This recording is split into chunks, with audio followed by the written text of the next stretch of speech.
So welcome back. The first video must have not been too bad because you came back to find out how to add more to your Blackboard learning. And what we're going to do today is we're going to actually add content to the learning module that we created in the last video. So today I'm going to show you how to add a couple pieces of content, and I will also show you one of the learning modules I've created in one of my other classes. So here we are at the home page for the Chemistry Honors Period 1, and this is where I created that first learning module. And I remind you, we go over here to the left, which is always the same. It's a static piece on the template, and we will always be able to start our content from here. So I click Content, which will take me to my workplace, and here is that unit, that learning module that we began in the last video, and today we're going to add content. So if I simply choose build content now, I will actually add another piece to this page, which would be just an additional piece to the class. But I actually want to build content within the learning module. So I'm going to actually open the learning module. And when I open the learning module, I see over here the table of contents, and if you remember where we were able to choose how we would like the hierarchy of the lesson built, and it gave us choices like number, Roman numeral, or letters. This is that piece I was telling you about earlier, and you will be able to see as we build content, it will add in right here. So today we're going to build content, and the first thing we're going to add is we're going to add a file. So by adding a file, you're adding a piece that is already on your computer, whether it be a Word document, a PDF, something that is already accessible through your computer. So we are going to go ahead and add a file.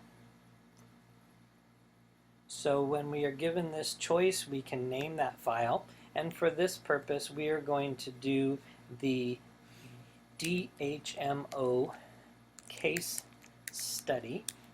And this is actually a PDF that I'm going to use in class, and I'm going to go ahead and browse my computer, and we're going to look for that piece. So that PDF can be found here in the Chemistry Flipped Class Media. So I'm going to open that up, and I'm going to go right here to the Chemistry DHMO study, and they are actually going to be in the PDF file I've created, which is right here.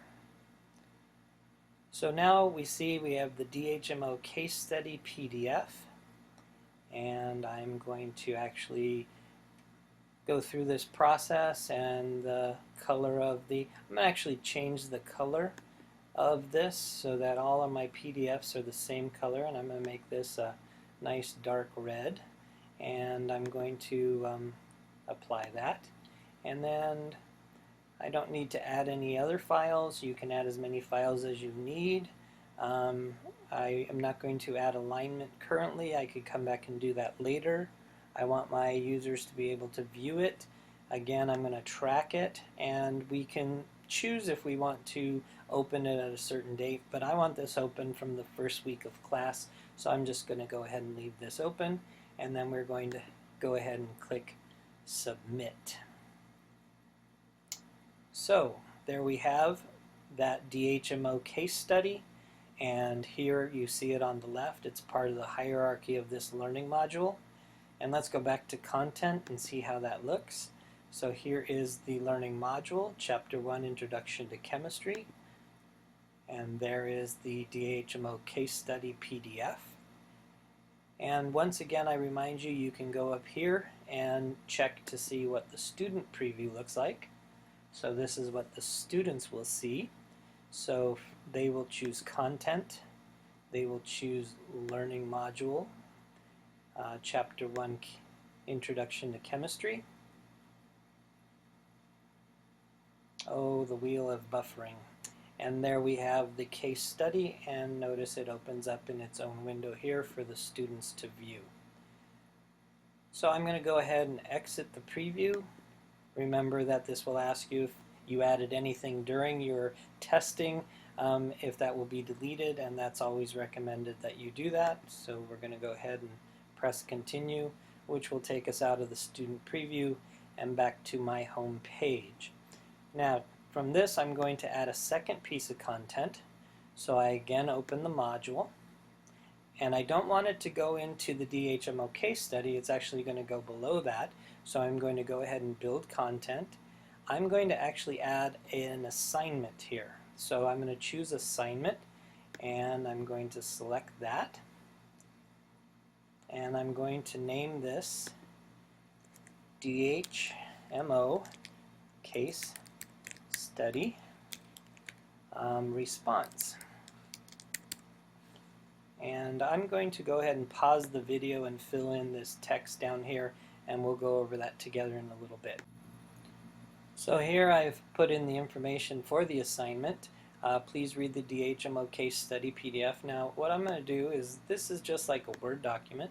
I'm going to actually bold this so that it stands out, and I'm telling the students, after reading the case study, please write a response as to whether DHMO should be a banned substance. Use information from the case study to support your point of view. Now I'm going to go ahead and reattach the PDF. I find with students, the more times you give them opportunity to find what you're hoping they'll look for and use, the better it is for both you and them. So when they say they couldn't find it, at least it's in two separate places. I'm going to go ahead and make this due on the 24th of July. So I'm going to go ahead and choose that date, and it's due at 11:59 p.m.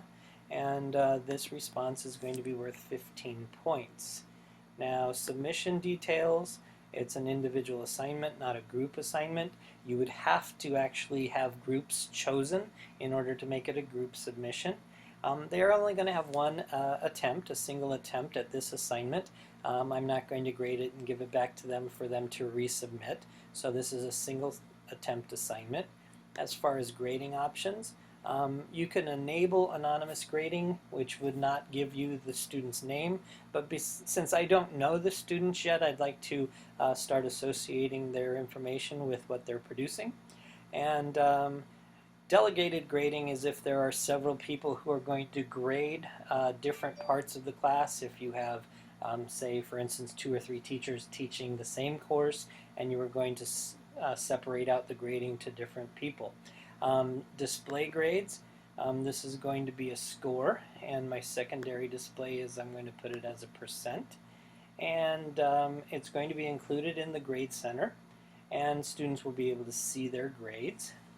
And again, I'm going to have this assignment open right from the start, so I'm not going to change the dates of when it's going to be available, and I'm going to have it tracked, and now we submit. So here is the second piece of content in this learning module. They have the DHMO PDF that they can read, and here they have the DHMO case study response. This is an assignment. Notice the difference between the two icons, telling students the difference between something they just need to look at versus something they need to actually do. This has what is attached, that I've attached that same PDF, and then the information that follows. So let's look at what the students will see, and I will go over some key things on what the students see. So again, they will go to content to view your information. They will go to the learning module itself, and when they look at the learning module, it will open up to the case study. Notice over here on the left they have the 2 parts that we've added to this module. So if they click the case study response, this will tell them that they have the assignment information, when it's due, how many points it's worth, basic information, a link to that PDF I added. Now here's something we need to make sure our students understand.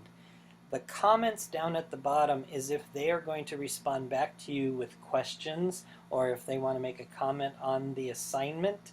But if they're going to actually write the submission or put the submission in, they have to choose this radio button here, Write Submission, which will open up a window for them to write their submission in.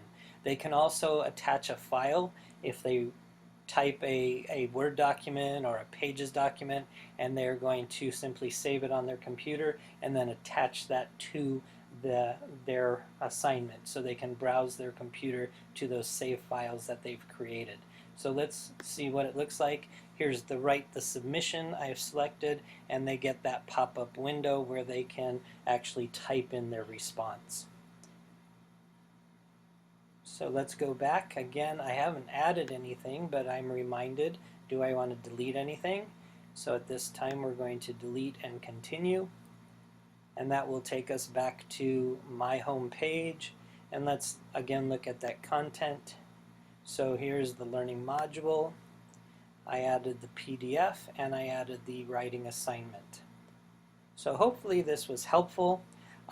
So let's go ahead and look at something I've created in one of my other classes. So I'm going to go up here to Classes, and I'm going to go ahead and choose my Environmental Science Period 2, which I built recently. And we're going to look at Content. And here are all the learning modules I've created. And one of the learning modules I do, or one of the assignments I give every year, are the Territorials. So I'd like to show you how I did that. So here's the Territorial learning module, and what I did is each one of these is a video link to the TED site, and then here are the actual assignments.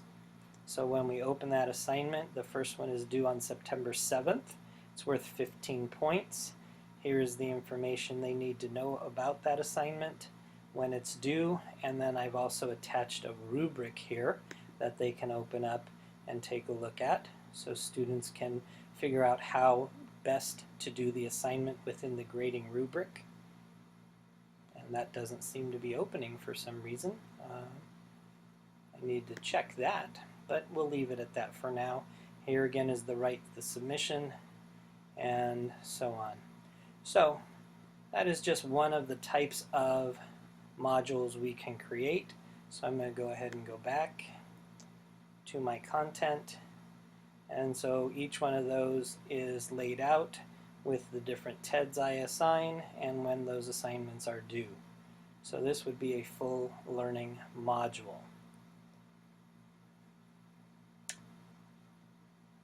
So I hope this was helpful, and we will look at other options in Blackboard in the next video, as I will show you how to make some of these video links.